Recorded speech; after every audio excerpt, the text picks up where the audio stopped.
নবীজি বলেন, মা বাবারে কষ্ট দিছে, চোখের পানি ফেলছে, মা বাবার নাফরমান সন্তান, নবীজি বলছে তার মৃত্যু হবে না তারে আল্লাহ জমিনে বেইজ্জতি না করা পর্যন্ত।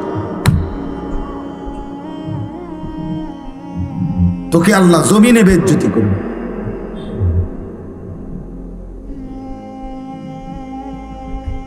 হ্যাঁ,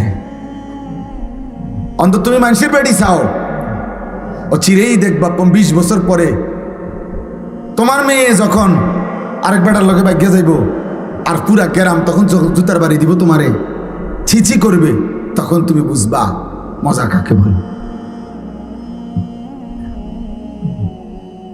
তোমার পাপের শাস্তি কোন হান দিয়া বাইর হয় তখন টের পাবা।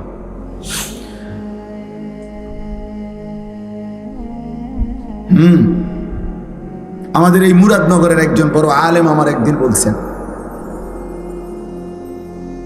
মেয়ে আরেক ছেলের সাথে পলায়া গেছে, বিবাহ বন্ধনে হোক সম্পর্ক কইরা চলে গেছে। মা বাবা গিয়া থানার মধ্যে ওই ছেলে মেয়ের নামে মামলা করছে। মেয়ে চিঠি পাঠাইছে বাপের কাছে, আপন বাপের কাছে।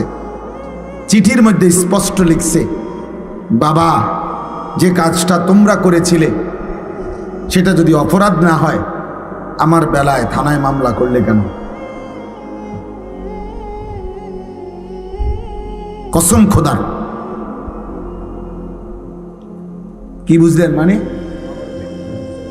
তোমরা মা বাবাও তো কি করছিলা, এরকম হারাম প্রেম করেই ভাগ্যে গিয়া বিয়ে করছো।